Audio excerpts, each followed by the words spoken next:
अपनी आवाज का जादू बिखेरने वाली दिग्गज प्लेबैक सिंगर सुमन कल्याणपुर का निधन हो गया है। उनकी तुलना लता मंगेशकर से की जाती थी। उन्होंने 89 साल की उम्र में मुंबई में मौजूद अपने घर पर अंतिम सांस ली। उन्होंने पहले सुमन हेमदी नाम से गाने गाए थे। हालांकि शादी के बाद उन्होंने सुमन कल्याणपुर के नाम से अपनी पहचान बनाई और गीतों को आवाज दी। उनकी करीबी दोस्त मंगला खाडिलकर ने बताया कि सुमन ने रात करीब 8 बजे अंतिम सांस ली है। वो पिछले कुछ दिनों से अपने ही गाए हुए गाने सुन रही थी। उन्होंने बहुत शांति से दुनिया को अलविदा कहा।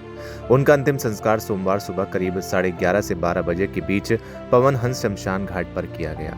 उनके परिवार में उनकी बेटी चारू है। सुमन को 2023 में पद्म भूषण सम्मान मिला था। सुमन की आवाज की तुलना अक्सर लता मंगेशकर की आवाज से होती थी।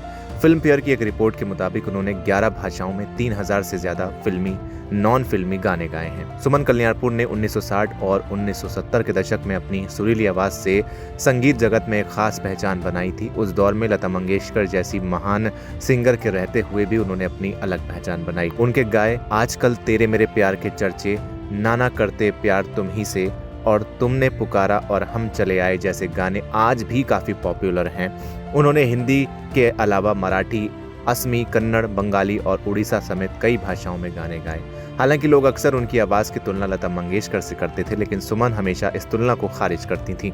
साल 2022 के एक इंटरव्यू में उन्होंने लता को अपना बेहद करीबी दोस्त बताते हुए कहा था कि उनसे मिलना हमेशा एक सहेली से मिलने जैसा एहसास कराता है। सुमन कल्याणपुर की आवाज लता मंगेशकर से मिलती थी। दोनों के गाने का अंदाज और सुरों पर पकड़ एक जैसी मानी जाती थी। कई बार लोग उनकी और लता की आवाज के बीच धोखा खा जाते थे। इसी खूबी की वजह से जब 1960 के दशक में लता मंगेशकर और मोहम्मद रफ़ी के बीच विवाद हुआ तो सुमन कल्याणपुर संगीतकारों की पहली पसंद बनी और उन्होंने रफ़ी साहब के साथ एक से बढ़कर एक ब्लॉकबस्टर गाने गाए। इस बात पर बात करते हुए सुमन कल्याणपुर ने एक इंटरव्यू में कहा, मैं उनसे बहुत प्रभावित थी।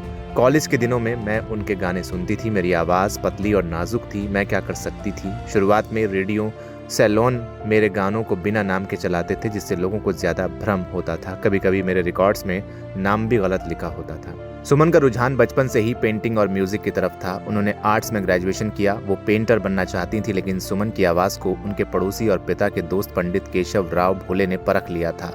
उन्होंने सुमन के पिता से संगीत सिखाने की बात कही।